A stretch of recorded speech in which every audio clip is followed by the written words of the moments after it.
नमस्ते, मैं डॉक्टर अभिरुचि आपका मेरे एस्ट्रोलॉजी चैनल पर स्वागत करती हूँ। बहुत बार मुझे सवाल पूछा जाता है कि राशि के अनुसार रत्न पहनने की सही विधि क्या होती है। रत्न पहनते वक्त लोगों के मन में ये जिज्ञासा होती है कि हम कौन से उंगली में रत्न को पहने, पूजा का मुहूर्त कैसे होगा, कौन से समय पे और किस तरह से पूजा करनी चाहिए, हम पूजा करेंगे तो वो उसका सही तरीके से फल हमें मिलेगा कि भी नहीं। तो इस सभी चीज़ों का हल आपको इस वीडियो में मिल जाएगा। हमारी नवरत्न की पूजा विधि की सीरीज में इन सभी चीज़ों की जानकारी समस्त नवरत्न। आइए हमारे नवरत्न के पूजा विधि के सीरीज में आज हम बात करते हैं माणिक रत्न के बारे में। माणिक रत्न सूर्य से प्रभावित होता है और समस्त नवग्रह में सूर्य को राजा ग्रह माना जाता है।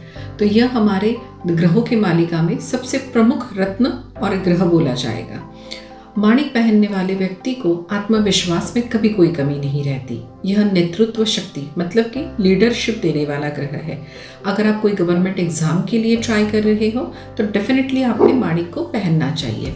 अगर आप अपने जीवन में सरकारी नौकरी प्राप्त कर चुके हो, बड़े पोजीशन पे हो, बहुत बड़ी टीम को आप हैंडल कर रहे हो, तो अपने लीडरशिप क्वालिटीज़ को निखारने के लिए और अपना प्रभाव और सत्ता मेंटेन रखने के लिए भी आपने माणिक को पहनना चाहिए। हृदय संबंधित जिस व्यक्तियों को तकलीफ होती है उनके लिए भी माणिक पहनना बेहद फायदेमंद बोला गया है। तो अगर आप अपने जीवन में ऊंचाई पर उठना चाहते हैं, बड़े पद पर आसन्न होना चाहते हैं, आप जीवन में हर जगह पर बड़े होने का मान सम्मान प्राप्त करना चाहते हैं, तो माणिक रत्न आपके लिए है। माणिक रत्न पहनने की जो पूजा विधि है यह आपने संडे के दिन मतलब रविवार के दिन करनी चाहिए। इस दिन 2 मुहूर्त आपके लिए अवेलेबल होंगे। पहला सुबह 6 से 7:30 बजे के बीच में, मतलब सूर्योदय के बाद का जो पहला घंटा होता है इसको सूर्य का होरा कहा जाता है। यह सबसे ज़्यादा सूर्य का प्रभावी काल माना जाता है। तो सुबह 6, 6:30 से लेकर 7:30 बजे तक आप सूर्य ग्रह के माणिक नाम के रत्न की पूजा कर सकते हैं। अगर ये समय आपको पूजा के लिए लेना उपयुक्त नहीं है तो दोपहर 1 से 2 के बीच में दूसरा मुहूर्त है, इसका भी चुनाव आप कर सकते हैं।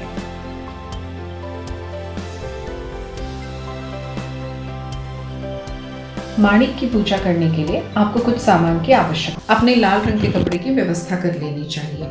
सवा मुट्ठी गेहूं आप अपने भगवान के सामने पूजा स्थान पर लाल रंग का कपड़ा बिछाकर उस पर सवा मुट्ठी गेहूं इस तरह से रख ले। भगवान की पूजा में हमेशा हल्दी, कुमकुम, चावल, सुगंधित फूल इस तरह की व्यवस्था तो होती ही है, ये भी आप अरेंज कर लें। माणिक को अभिषेक करने के लिए पंचामृत या दूध, अगरबत्ती, चंदन और प्रसाद के लिए हलवे की व्यवस्था आपने पहले से ही कर लेनी है। किसी कारणवश अगर हलवा आप नहीं मैनेज कर सकते तो लाल रंग का गुड़ आपके लिए बेहद फायदेमंद होगा। शनिवार रात को ही आपने अंगूठी को दूध, गंगाजल या गौमूत्र, इसमें से जो भी चीज़ आपके पास अवेलेबल है, इसको इस प्रकार से कटोरी में भरकर आप उस जल में अंगूठी को रात भर डुबोए रखने दीजिए। अगर आपके पास उतना समय अवेलेबल है तो आप रात भर इसको रहने दीजिए, वरना आपकी पूजा विधि के मुहूर्त के 1 से 2 घंटे पहले भी आप इसको इस तरह से रख सकते हैं। रखने के बाद जब आप पूजा करेंगे तब आप इसको निकालिए और शुद्ध जल के साथ इसको धो लीजिए, वॉश कर लीजिए। वॉश करने के बाद आप अपने पूजा स्थान पर, जहाँ पे आपने लाल रंग का कपड़ा और गेहूं की व्यवस्था ऑलरेडी चौरंग, पाट और चौकी पर कर ली है, उसके सामने प्लेट पर आपको अंगूठी रख देनी है। अब सूर्य ग्रह के मंत्रों के साथ हम दूध से या पंचामृत के साथ माणिक रत्न का अभिषेक करेंगे। माणिक रत्न का सूर्य का मंत्र होता है ओम गृणी आदित्याय नमः। इस तरह से ओम गृणी आदित्याय नमः, ओम गृणी आदित्याय नमः, ओम गृणी आदित्याय नमः ऐसा बोलते हुए 108 बार आप माणिक रत्न को अभिषेक करेंगे। अभिषेक करने के बाद अब आपको अंगूठी को शुद्ध जल के साथ फिर से एक बार स्नान करा देना है, मतलब इसको सादे पानी से आपको धो लेना है। इस प्रकार से स्वच्छ करने के बाद फिर से अंगूठी को एक बार आप ट्राई करेंगे। इसको पोंछ के भगवान के सामने जो गेहूं की आपने व्यवस्था की थी उस पर आपको इसको रख देना है। यहाँ पे हमने माणिक रत्न को शुद्ध करके स्थापित कर दिया है। इसके बाद हम जैसे भगवान को धूप, दीप, अगरबत्ती चढ़ाते हैं, हल्दी, कुमकुम, उसी तरह से आपको हल्दी, कुमकुम, चावल के अक्षर, चंदन का तिलक, आपके पास अगर अत्तर है अत्तर अर्पण कीजिए। वस्त्र के तौर पर मोली धागा आपको भगवान सूर्य को, जो माणिक के देवता बनते हैं, उनको अर्पण करना है। सीजन के अकॉर्डिंग आपके पास जो भी फूल अवेलेबल है, गुलाब का फूल अर्पण करना या किसी भी लाल रंग का पुष्प जैसे जासवंत मतलब हिबिस्कस हम कहेंगे, कनेर इत्यादि सूर्य रत्न के बहुत पसंदीदा फूल होते हैं, मतलब सूर्य भगवान के। अब इनमें से किसी एक फूल का चुनाव करके उससे उसकी पूजा कीजिए। पूजा करने के बाद आपको भोग अर्पण करना है। भोग में अगर आप सूजी का हलवा बनाते हैं तो ये आपके लिए बेहद फायदेमंद रहेगा, बट अगर आप हलवा नहीं मैनेज कर सकते हैं तो आपको गुड़ का भोग लगाना भी अच्छा रहेगा। इसके बाद हम भगवान की आरती की तैयारी करेंगे। सूर्य देवता भगवान विष्णु से रिप्रेजेंट होते हैं। आप इसमें सूर्य देवता की या विष्णु भगवान की पूजा कर सकते हैं। आपको खुद को अगर आरती नहीं आती, आप YouTube का सहारा लीजिए, और अगर ये भी करना आपके लिए पॉसिबल नहीं है, आप सिंपली कपूर जलाइए। कपूर से भी पूजा की संपन्नता होती है। हमने भगवान को इस तरह से कपूर से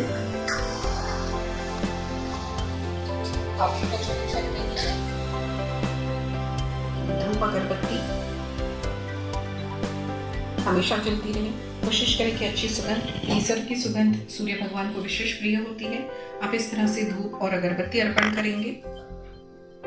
इस तरह से धूप और अगरबत्ती अर्पण करेंगे। आपको हाथ जोड़कर सूर्य भगवान को अपने यश और कीर्ति की कामना करना है। शारीरिक स्वास्थ्य और ऊर्जा भी मांगनी है।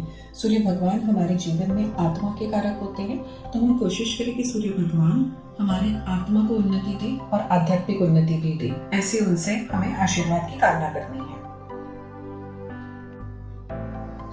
इस तरह से अंगूठी की पूजा करने के बाद आप माणिक रत्न हमेशा राइट हैंड के थर्ड फिंगर, जिसको अनामिका या रिंग फिंगर कहा जाता है, इसमें धारण करें। तो आपने राइट हैंड के थर्ड फिंगर मतलब अनामिका में इस तरह से अपनी अंगूठी को धारण कर लेना है।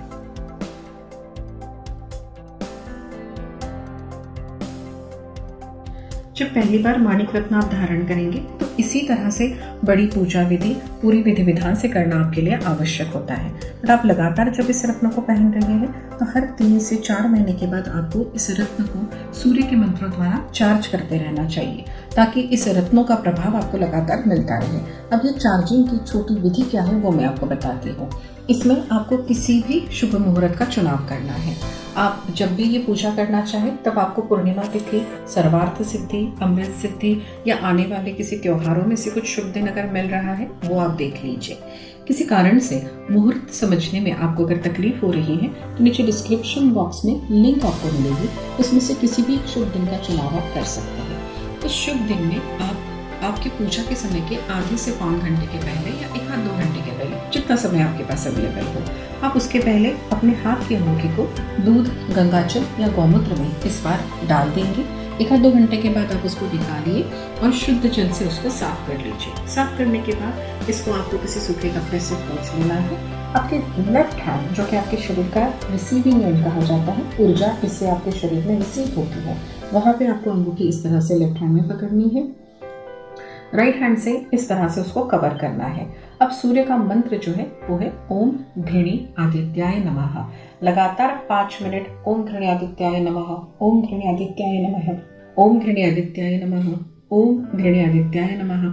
इस तरह से अगर आप जाप करते हैं तो वो तकरीबन 108 के ऊपर हो ही जाता है। आपके मंत्रों द्वारा निर्माण होने वाली शक्ति से, निर्माण होने वाली ऊर्जा की तरंगों से सूर्य का प्रभाव इस अंगूठी में पुनः प्रस्थापित हो जाता है। इसके बाद फिर से आप अपनी अंगूठी को इमीडिएटली अपने राइट हैंड के रिंग फिंगर में धारण कर लीजिए। यहाँ पे आपका सिंपली हर 3 से 4 महीने के बाद करने वाला चार्जिंग का विधि समाप्त होता है।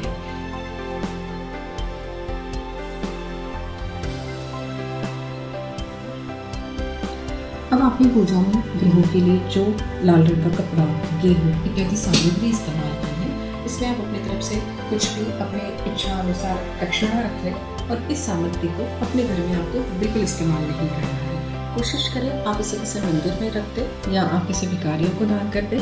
आपके घर में काम करने वाले नौकरों को भी आप इसको दे सकते हैं। यह हमारे सूर्य ग्रह के हिसाब से दान हो गया, तो ये दान आपने अवश्य कर देना चाहिए।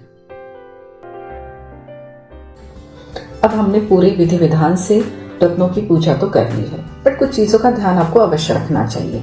अगर कितनी भी पूजा करके आपने महंगे से महंगा रत्न पहना है, बट अगर इन चीज़ों का ध्यान नहीं रखा गया है तो उस रत्नों का लंबे समय तक अच्छा प्रभाव आपको नहीं मिलेगा।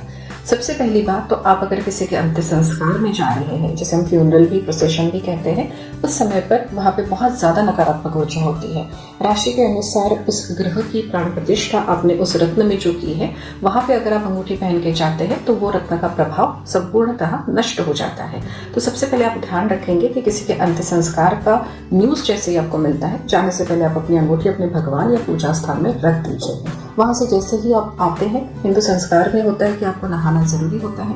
आप सबसे पहले नहाएंगे, नहाने के बाद भगवान को आके हाथ जोड़ेंगे। हाथ जोड़ने के बाद आपको अंगूठी अपने लेफ्ट हैंड में लेनी है, जो कि हम रिसीविंग हैंड कहते हैं। इसमें आपको अंगूठी रखनी है, आपको राइट हैंड से उसको कवर करना है।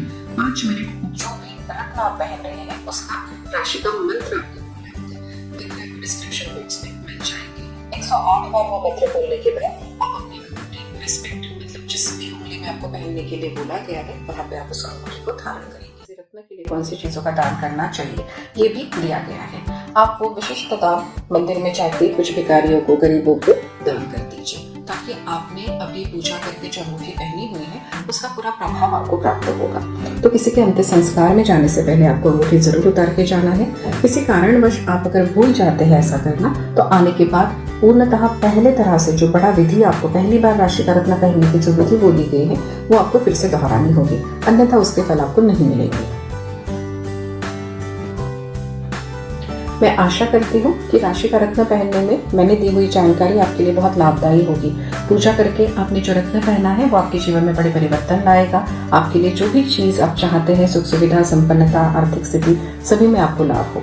मैं कोशिश करूंगी कि आपके मन में अगर ऐसे बहुत अलग अलग सवाल है तो आप मुझे उसको कमेंट में लिख सकते हैं। मैं उस पर वो जानकारी वीडियो के रूप में देने की कोशिश करूंगी। मैं चाहती हूँ कि आप इसको लाइक करेंगे और ज़्यादा से ज़्यादा ज़रूरतमंद लोगों तक ये वीडियो पहुँचाने की कोशिश करेंगे। तो आप इसको शेयर करें, सब्सक्राइब करें, मुझे कमेंट करते रहें, ताकि मुझे आपके मन के सवालों का, प्रश्नों का उत्तर देने में आसानी होगी। ठीक है, आपने अब तक का ये पूरा वीडियो देखा है, इसके लिए मैं डॉक्टर अभिरुचि, मेरे एस्ट्रोरुचि परिवार की ओर से आपको धन्यवाद देती हूँ। शुभम भवतु।